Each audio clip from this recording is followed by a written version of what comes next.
दोस्तों, नमस्कार। स्वागत है कालचक्र में। आज हम बात कर रहे हैं उस घटनाक्रम की जिसने भूमध्य सागर की राजनीति को हिला दिया है। भारत का युद्धपोत आईएनएस त्रिखंड अब ग्रीस के साथ मिलकर नेवल ड्रिल कर रहा है और इस कदम ने तुर्की की नींद हराम कर दी है। तुर्की इतना चौंक गया है कि उसने अपनी पेट्रोलिंग तक रोक दी है। सवाल उठता है कि आखिर यह त्रिखंड है क्या? भारत ने ऐसा कदम क्यों उठाया और इसके पीछे रणनीति क्या है? दरअसल हाल ही में प्रधानमंत्री मोदी जी की ग्रीस यात्रा के बाद भारत और ग्रीस के बीच रक्षा सहयोग बेहद तेजी से बढ़ा है। इसी सहयोग के तहत ग्रीस के न्योते पर भारत ने अपना जंगी बेड़ा भेजा है। इस बेड़े में 2 डिस्ट्रॉयर, एक ऑयल रिफ्यूलिंग शिप और 2 पेट्रोलिंग जहाज शामिल हैं। ये सभी जहाज ग्रीस की नेवी के साथ मिलकर भूमध्य सागर में युद्धाभ्यास कर रहे हैं। इसका सबसे अहम हिस्सा है भारत का आईएनएस त्रिखंड, जो इस समय ग्रीक जहाज एचएस थेस्कल के साथ तुर्की के नजदीक क्षेत्रों में अभ्यास कर रहा है। भारतीय नेवी ने तस्वीरें भी जारी की हैं, जिनमें साफ दिख रहा है कि ग्रीक नेवी भारतीय तकनीकों और रणनीतियों से आत्मविश्वास हासिल कर रही है। अब समझना जरूरी है कि तुर्की इस पर इतना भड़क क्यों रहा है। असल में जब भी ग्रीस के जहाज पेट्रोलिंग के लिए निकलते थे, तो तुर्की उन्हें रोक देता था। कभी वाटर कैनन से हमला कर देता और कभी शिप्स को नुकसान पहुंचाता। बिल्कुल वही रणनीति जो चीन साउथ चाइना सी में जापान और फिलीपींस पर अपनाता है। फर्क यह है कि तुर्की का भूमध्य सागर पर कोई पूरा अधिकार नहीं है, पर वह दादागिरी दिखाता है जैसे यह उसका निजी इलाका हो। और यही कारण है कि जब भारत का युद्धपोत ग्रीस की सीमा में गया, तो तुर्की बौखला गया और उसने तुरंत विरोध दर्ज कराया। भारत का जवाब सीधा था, आईएनएस त्रिखंड अंतर्राष्ट्रीय कानून और ग्रीस की समुद्री सीमा के भीतर है, और जब तक अभ्यास पूरा नहीं होगा, जहाज नहीं लौटेगा। यहाँ एक और अहम बिंदु है। अंतर्राष्ट्रीय कानून के अनुसार अगर किसी 2 देशों की संयुक्त एक्सरसाइज में कोई तीसरी शक्ति बाधा डालती है, तो उसे दुश्मन की कार्रवाई माना जाता है।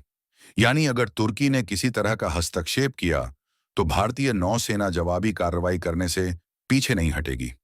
यही वजह है कि अब तक तुर्की की नौसेना भारतीय जहाज के करीब आने की हिम्मत भी नहीं कर पाई। दोस्तों, ये केवल ग्रीस की मदद का मामला नहीं है। भारत खुद भी भूमध्य सागर में अपने रणनीतिक हित सुरक्षित कर रहा है। यह इलाका वैश्विक व्यापार और तेल की सप्लाई के लिए बेहद महत्वपूर्ण है। अगर तुर्की यहां दबदबा बनाता है, तो भारत के व्यापार और ऊर्जा सुरक्षा पर सीधा असर पड़ेगा। इसलिए भारत का यह कदम दोस्ती से कहीं आगे रणनीतिक सुरक्षा का हिस्सा भी है। तुर्की का रिएक्शन अब तक यही रहा है कि वह मीडिया के जरिए विरोध दर्ज करा रहा है, धमकियां दे रहा है, लेकिन असल में टकराव से बच रहा है। यह उसकी मजबूरी है, क्योंकि वह जानता है कि अगर भारत और ग्रीस ने मिलकर कोई कदम उठाया, तो उसकी नौसेना को भारी नुकसान उठाना पड़ेगा। यही कारण है कि वह केवल बयानबाजी कर रहा है, लेकिन जमीन पर कुछ करने की हिम्मत नहीं जुटा पा रहा। अब यह सवाल भी उठता है कि क्या भारत को ग्रीस को सिर्फ ट्रेनिंग तक सीमित रहना चाहिए, या फिर हथियार और सैन्य सामग्री भी देनी चाहिए। जैसे अमेरिका और जापान ने फिलीपींस को चीन के खिलाफ सपोर्ट दिया था, वैसे ही भारत ग्रीस को सपोर्ट करके तुर्की की दादागिरी रोक सकता है। अगर भारत हथियार सपोर्ट करता है, तो इससे ग्रीस की ताकत बढ़ेगी, तुर्की पर अंकुश लगेगा और साथ ही भारत के रक्षा उद्योग और एक्सपोर्ट को भी बड़ा फायदा होगा। हाँ, इसमें जोखिम भी हैं, जैसे नाटो के भीतर तनाव और एस्केलेशन का खतरा। लेकिन यही तो रणनीति है, कब, किस स्तर पर और कितनी मदद दी जाए। दोस्तों, ये पूरी स्थिति केवल नेवल ड्रिल नहीं है, यह एक रणनीतिक संदेश है। भारत दिखा रहा है कि वह केवल अपने पड़ोसियों का नहीं, बल्कि ग्लोबल स्तर पर भी अपने सहयोगियों का समर्थन कर सकता है। भारत अब केवल क्षेत्रीय शक्ति नहीं, बल्कि एक वैश्विक रणनीतिक खिलाड़ी बन चुका है। ग्रीस के साथ मिलकर भारत यह साबित कर रहा है कि तुर्की भूमध्य सागर में अकेले अपनी मनमानी नहीं कर सकता। आखिरकार आम नागरिक के लिए इसका मतलब यही है कि भारत लगातार अपनी सुरक्षा, रणनीति और व्यापारिक हितों को मजबूत कर रहा है। हर कदम पर तैयारी है, केवल दिखावा नहीं।